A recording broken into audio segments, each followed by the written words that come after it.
Enga waka, enga mana, enga reo, tēnā koutou. E te manuhiri, enga homahi, e rao rangatira mā, tēnā koutou katoa. Ko hui mai ki te tautoko I tēnei whakahirihira. Nō reira, haere mai koutou, haere mai koutou katoa. Good evening, ladies and gentlemen. My name is Neil Quigley. I'm the Vice-Chancellor of the University of Waikato. It's my pleasure to welcome all of you to this inaugural lecture by Professor Kathryn Pavlovich. Inaugural lectures are a very important part of the university tradition. They mark what is a very important milestone in the career of an academic. Relatively few of our staff members are appointed at professorial level or promoted to professor, and their appointment to or promotion to that position always signals a very significant research contribution. That's important to the university because, of course, it is our contribution to research that marks universities from other tertiary institutions, and which is the primary driver of our international standing as a university. So thank you for coming this evening. Thank you for joining us, helping to celebrate Kathryn's appointment as a professor. It's now my pleasure to introduce the Dean of the Waikato Management School, Professor Don Ross, to make a few introductory remarks for Kathryn's lecture. Don, thank you.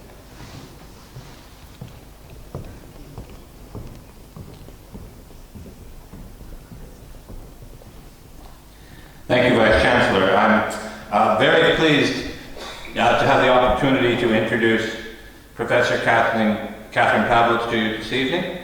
Professor Pavlovich is a futurist, and her teaching and research explores new forms of organizing for developing human flourishing in a post-capitalist world. These new forms of organizing begin with the development of I technologies that include mindfulness, empathy, and reflexivity to better understand mutually co-constructed environments.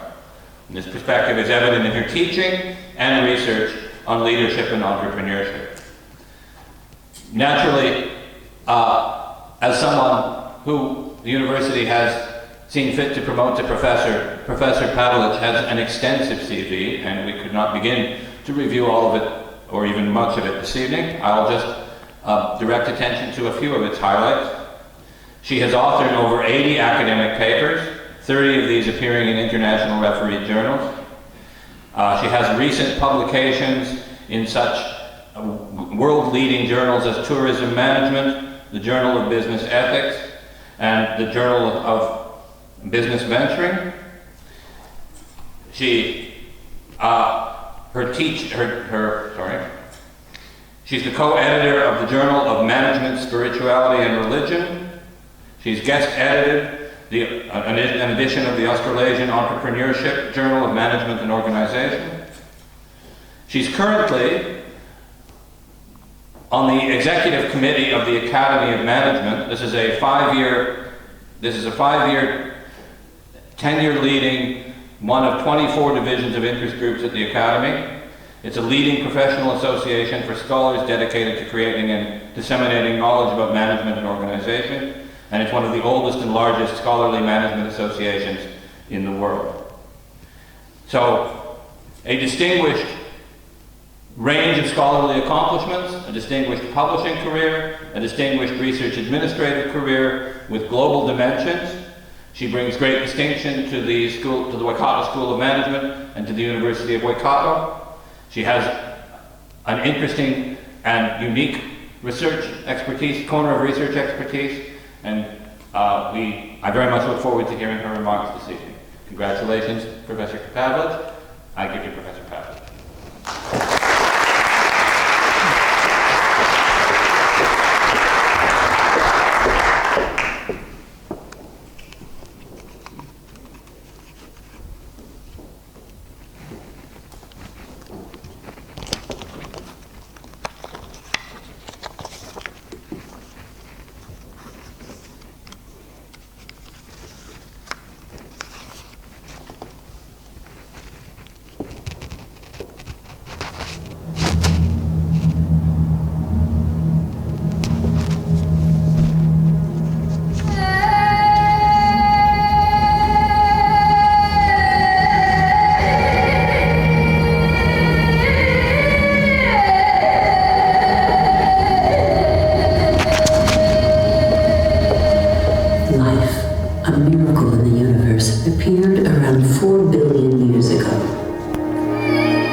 we have succeeded in disrupting the balance that is so essential to life.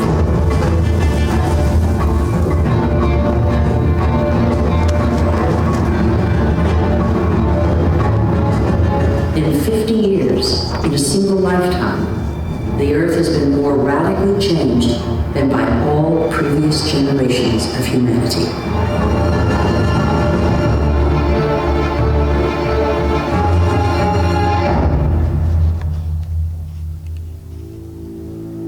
We know that the solutions are there today.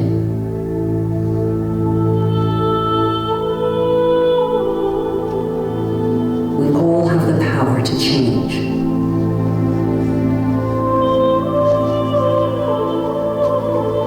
So what are we waiting for?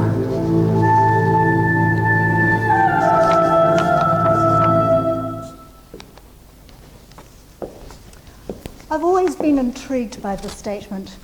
We have the power to change, but what are we waiting for? This implies a shift in our understanding of leadership. It's no longer this heroic leader at the top of the hierarchy that says, "Come follow me," and the followers follow on. We're talking about a gentle leadership that resides in each and every one of us, knowing that our actions do make a difference. This implies a shift in our understanding and awareness of our responsibilities and that what we do matters. So this means asking those big existential questions. Who am I? Why am I here? What is my purpose? Not purpose as in treasure, the batch, the boat and the beamer, but purpose as in our legend. What do we want to be known for? What do we get up for in the morning? What is it that inspires us, that would even die for if we needed to? That sense of purpose. This means no longer living in a bubble as if somehow we are here and we're disconnected from out there. It means folding back our inner landscape and looking at our own interior. Now, this is more than self-awareness. This is self-awareness and other awareness, and mostly that space in between. This is what I'm going to talk about today. Now, one of my students, Ravi, wrote a poem on this, but I don't think he's here, so I'll read it for him.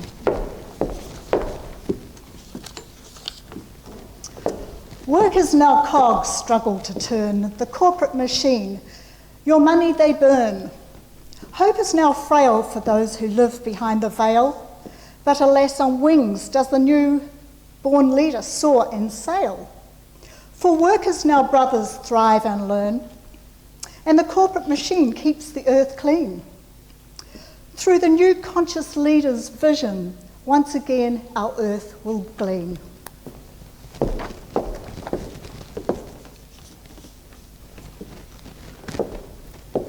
So this old story, when man was on top of this hierarchy, created a world of separation between self and other. It's an extractive economy where we don't have responsibility for those broader actions. It's a world of winners and losers. However, I do believe we're writing a new story. We're in the middle of this great big shift. We are interdependent. We are dynamic. We have a deep ecological way of actually seeing the world. It is participatory, and it's about a collective consciousness. So let me give you some examples of what's happening. Crowdfunding is a starting point. The Green Foundation, which set out to give loans to those at the bottom of the pyramid. Those loans have been returned by 99.17% of people. So just because you're poor, it doesn't mean you're not going to be honourable and repay. The Kiva, set up by Jessica Jackley when she was in her mid-20s. All of us can just give $20 that changes somebody's way of living. Our own Give a Little.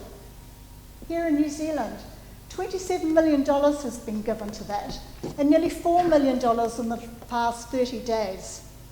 And of course we've got our own social innovation students here at Waikato that are prepared to do good work. Something big is happening. It's also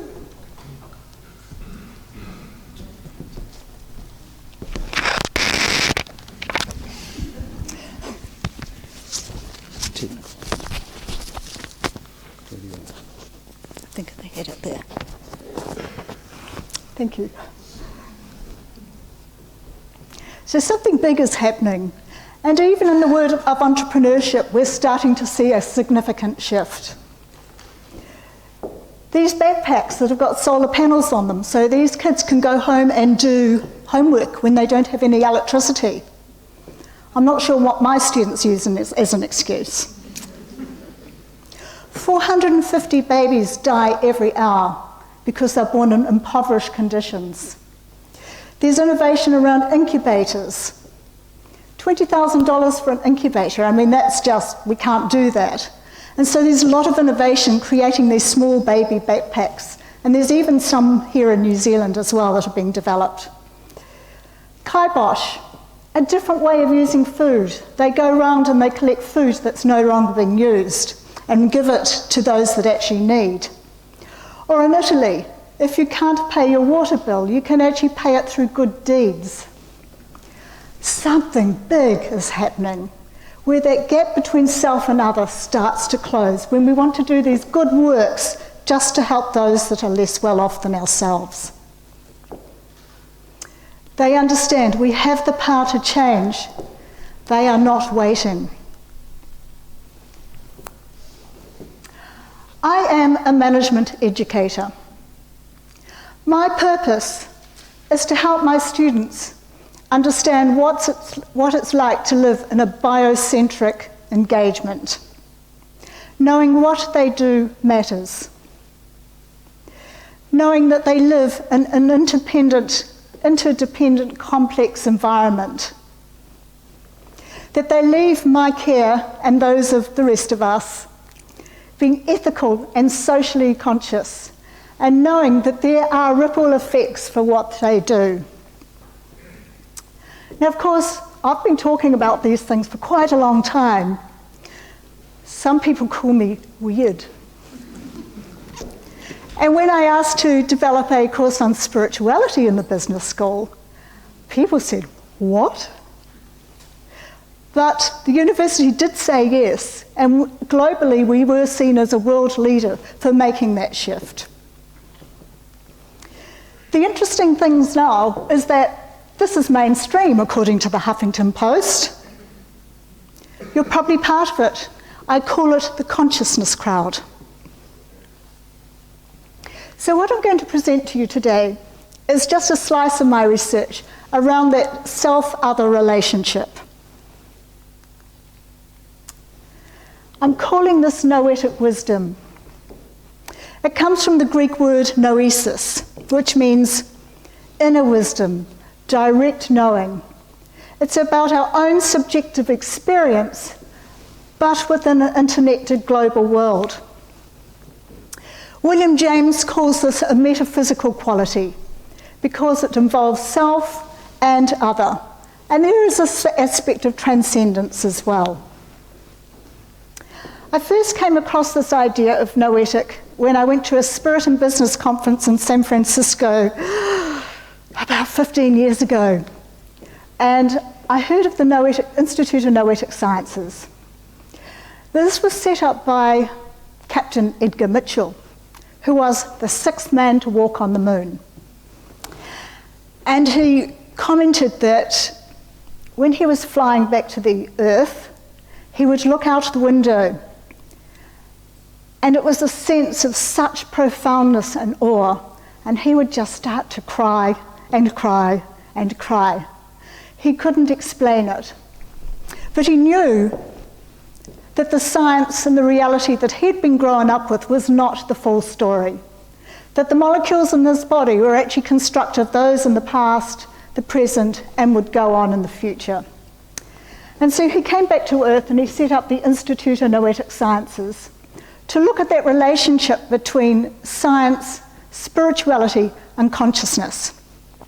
And for some strange reason, I was always drawn to that. And they also have this much bigger network of people, like 10, 20,000 people, so there's always some interesting research to look at. I did get the opportunity to meet Edgar, and it's like touching stardust. Before I go on to talk about my research and my contributions around this noetic way of looking, I just want to try an activity with you. I want you to think of someone who brought out the best in you. What did they do and how did they make you feel?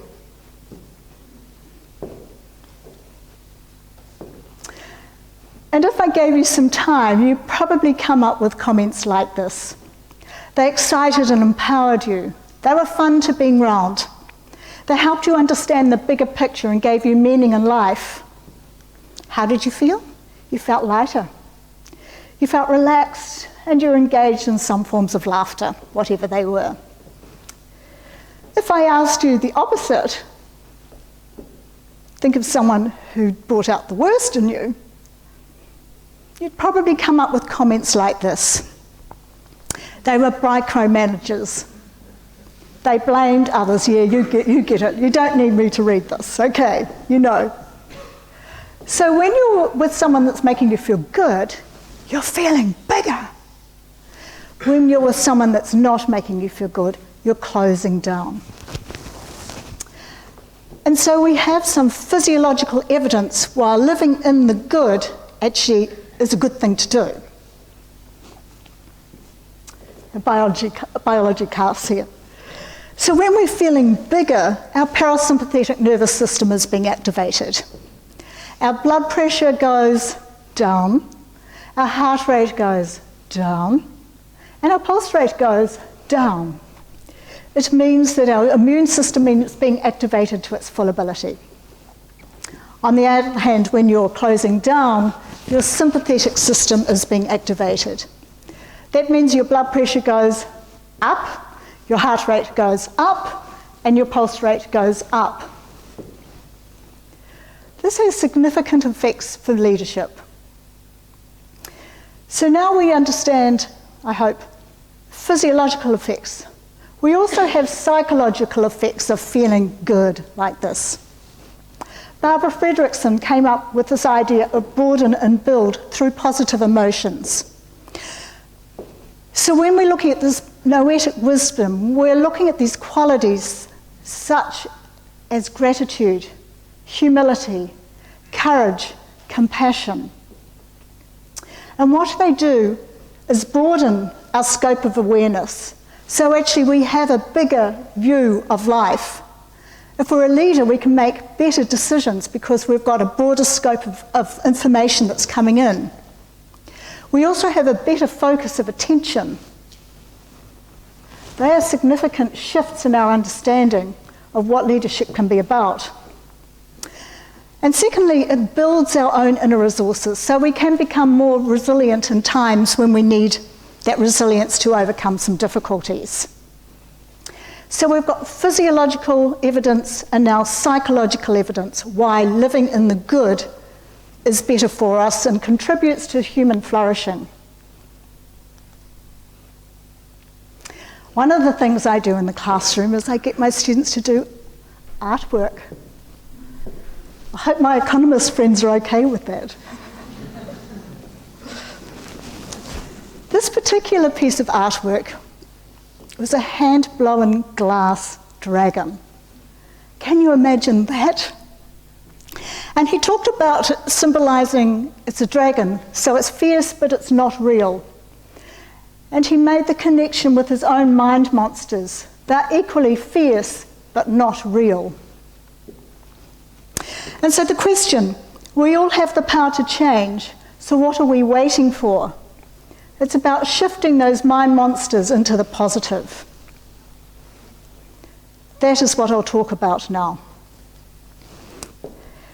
And so I've come up with a framework around I technologies, which is I, and the technologies of self, that involve mindfulness, reflexivity, and empathy. And this conceptualization that I did pull together did get me a Best Paper Award at the Australia-New Zealand Academy of Management last year. So we'll start with mindfulness.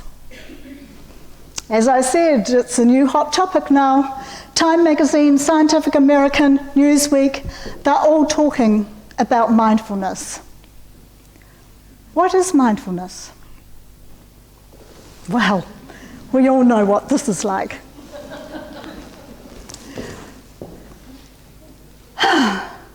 But what we need to be hopefully aiming for, and I really like this photo because it's a reminder to myself when my mind is really full, just to be quiet and serene, no matter what is going on around us, which of course, as you know, is really difficult. The folks at the Centre for Mindfulness at the University of Massachusetts Medical School, which is Harvard, have come up with a mindfulness training program. They put people through a 40-minute a day walking meditation, sitting meditation, and hatha yoga program for 8 weeks. I'm only showing you 2 of their quite significant results. Okay, so you can see the blue, the control group, versus the red, which is those that have gone through the program. There is a significant difference here after 8 weeks. This is the effect on the left hippocampus, which is where learning and memory is located.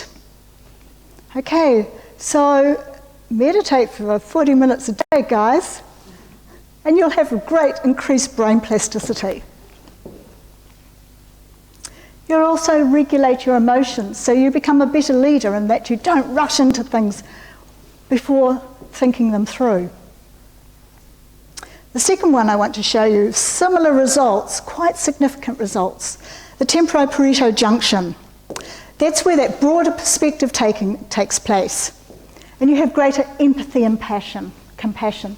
That is significant for this bridging of the self-other relationship. So we now have physiological evidence, psychological evidence, and neuroimaging, neuroscience evidence to show us that living in the good actually does matter. It can produce different types of leaders, people that act, people that know their responsibilities for a broader world, people that understand that the impacts of these clothes might have on the people making them, and that there are human rights issues being addressed. People that understand what's in our food, Subway sandwiches. People that understand what's happening in our environment. One of the surprising outcomes was it was the yoga that seemed to make the most impact on this, and no one expected that. And I think that was because yoga is such an action-based activity, so it just helps quieten the mind. And I can see some puzzled faces here. No, that's not me. So what am I doing about it? Well, I've developed a technique for my students to learn, developed through reflective journal writing. And as you can see, there have been a few publications there. 2007, this technique has also got more complex, but it's also become a lot simpler. This was picked up by the Open University in Australia with 3,000 students a year through this, and they put them through this program. So now and again I do get emails from students that have gone through this saying, wow, I found it really helpful.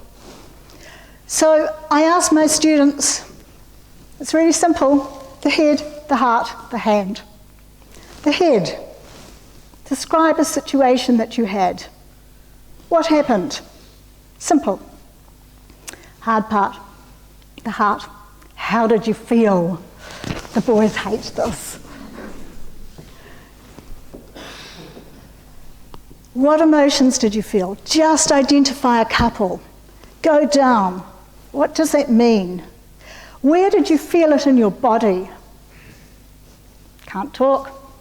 feel sick. I mean, there's a lot of signs that we get from feeling it in our body.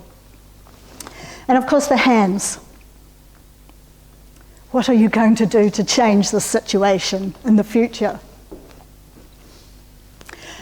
The trick is, after they leave me, that they know about the head, heart, and the hand, but they can identify it as the heart, the head, and the hand, which means I'm knowing myself better. Make sense of it. Something more of the witness from leaders. So that is a shift, and most of us don't have 40 minutes a day. It's every day does matter minds. The second concept I want to talk about is this notion of reflexivity. Now, my colleague Anne Cunliffe, she is the 50th year distinguished professor appointment at Bradford, she's come up with this framework, which is about it, I, and we. I've changed it into pretty pictures here. But it, the stuff out there, you know, the building, you all know that. I, where do I sit? This notion of being reflective, journaling. But the thing we forget is this idea of we, that space between us.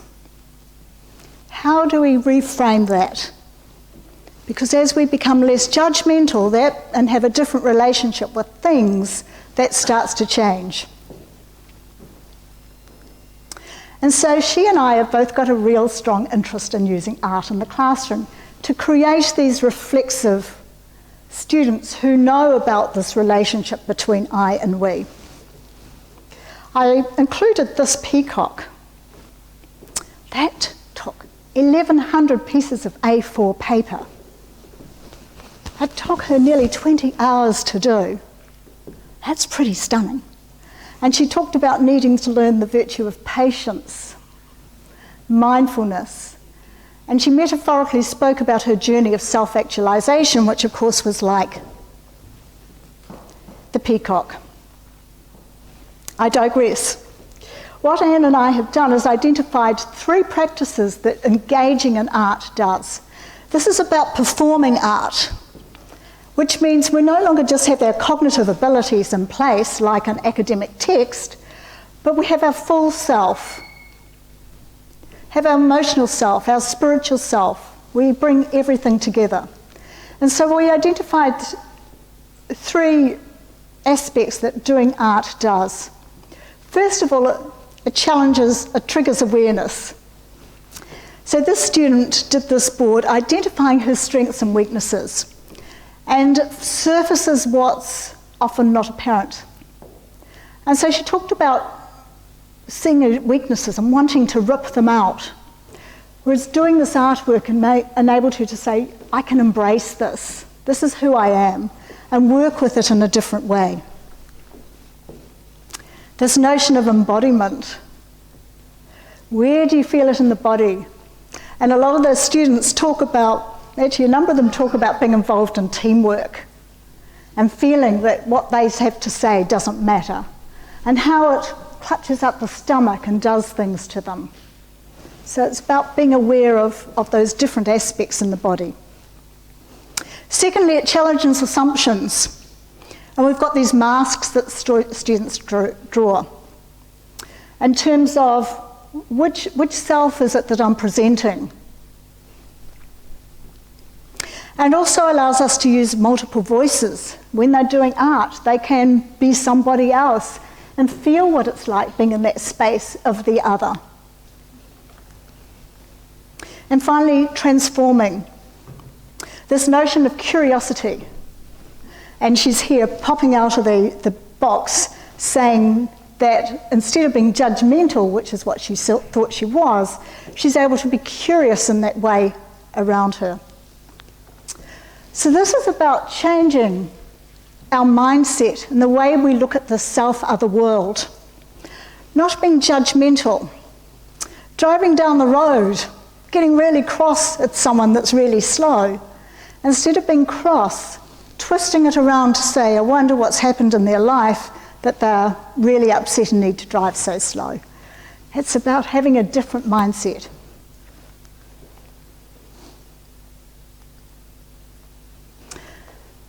The third one I want to talk about is empathy. This dear wee soul is my granddaughter. And so I can see happy faces here. Isn't she beautiful? We can immediately feel that effective emotional empathy, and we're making sense of it, so we understand cognitive empathy as well, which is what the literature talks about. But what I'm positing is there's actually a third part for empathy. And let me show you this. This dear wee soul, only after a couple of hours after this photo was taken, was in hospital having serious surgery. So many of you will feel something. And I'm not sure, but I could feel there was a shift in energy here. I know some of you would have felt it as well. So there are two things that might help explain this. The first one is this idea of mirror neurons. 10 years ago, the neuroscientists identified these things called mirror neurons, which means the same neural pathways in the brain are activated whether we're having that experience. How can they, that these mirror neurons mediate our capacity to share with others? So what we're suggesting, if there is this sharing going on, how can that happen? So I'm suggesting that at the quantum level, we are connected through that deep interconnection, that deep empathy. And in feeling another's pain and joy, it becomes our own, forming an interconnected confluence. That has significant shift in this idea of a collective consciousness and how there are so many people wanting to help the other in some way. We understand that at the atomic level, the world is made up of particles. But at the subatomic level, we know they are waves as well. So information is being passed through waves. Have any of you suddenly thought of someone that you haven't seen or heard from a long time, and suddenly you see them or they phone you up? How can we explain that? I think most of us have had that experience. It could be that that information is being changed, flowed through at that subatomic level. Okay, this might be really weird for some people, but I do believe that this idea of quantum empathy can help us explain this shift between and this changing this relationship between self and other. Interestingly enough, Don talked about my role at the Academy of Management. This has 10,000 international delegates at their conference every year. And I did get a Best Paper Award for this strange idea. And out of that, several things happened. One was I did get invited from that Best Paper to be on the leadership committee for this particular division at the Academy. Second, we were invited by Routledge to write a book on this particular topic. Those of you that are academic know that Routledge is one of our top academic publishers. And thirdly, we got it into an A journal, the Journal of Business Ethics. This paper has been quite well cited despite being weird, and in a wide variety of journals. Clearly the management ethics journals, but also Design Thinking, Academy of Management Perspectives, which was one of our top journals, even a neuroscience journal, and a medical journal. How can that be? All good stuff. So we're just trying to challenge the way that we think about this I-other relationship. And we can start to see that collective consciousness being played out in so many environments. /Tag, I'll ride with you, that happened after the event in Sydney. People want to show that they care. And there have been so many other examples around this shift in the way that we see the other.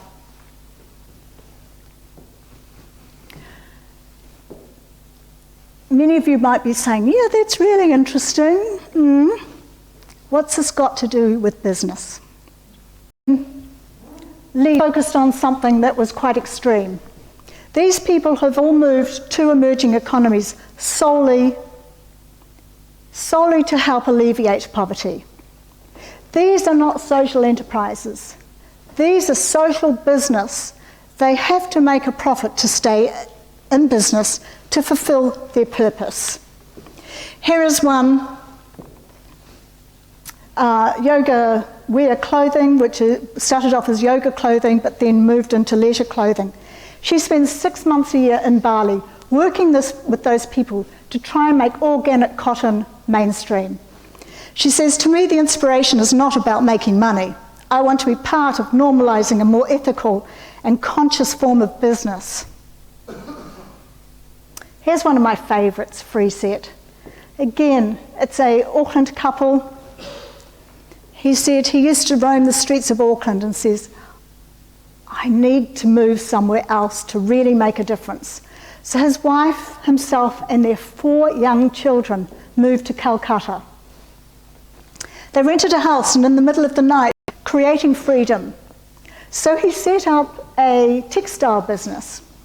He said, mostly you would employ people in a business like mine based on how good their sewing skills are.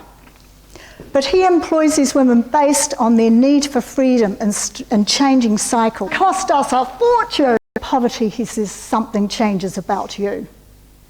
And he talks about humility is the greatest thing. When your selfishness rules, you can't see it because you tend to go after stuff that doesn't count.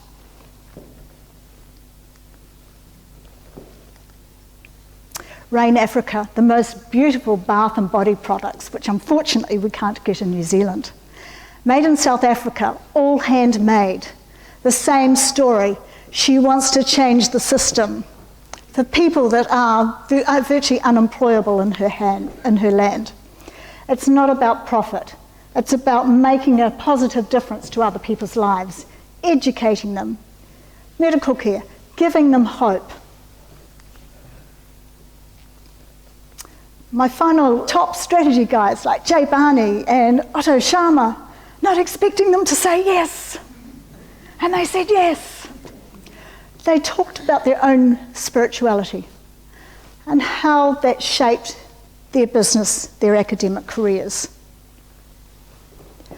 They also, which is kind of pretty cool, Jay said, the reason many of my leaders are successful is because that we do make on them. The Sustainable Network Award, Facebook. I see the slide you won't be able to read. There to show you I'm not making it up. But a month or 2 ago, I got this email out of the blue from a student who was mine in 2010. And she talked about being a cynic in my class.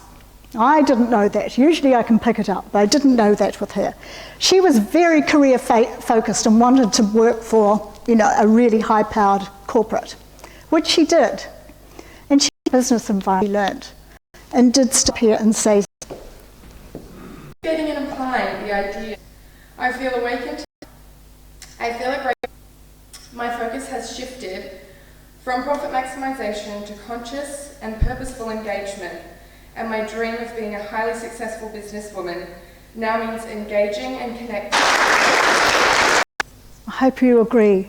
We are in the middle of a big shift, a shift in consciousness, a noetic way that helps us bridge that relationship between self and other. My research contributions are developing an ontological shift in mindset in the way we see the world. This is not just about self-awareness. This is much bigger than that. It's a reframing of who we are, waiting for others.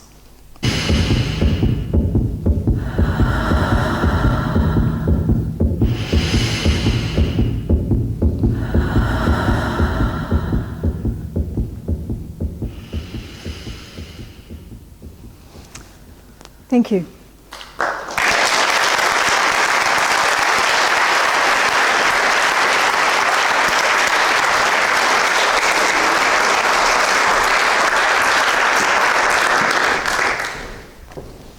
My name is Alistair Jones, and it's my pleasure to see Jane giving us some insights both into her research and to her teaching approaches, and how we also might view the world differently. Mixing psychological and physiological aspects in leadership and the difference that can make, particularly around mindfulness, reflexivity and empathy, and the way that we can organise and manage ourselves differently to make a difference. So it's my real pleasure now to reiterate and thank you very much.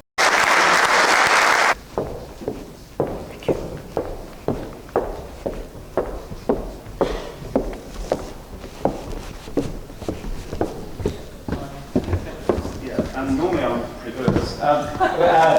We don't have questions, but one of the things that we do is we carry on the conversation afterwards, and there'll be a reception, but also questions.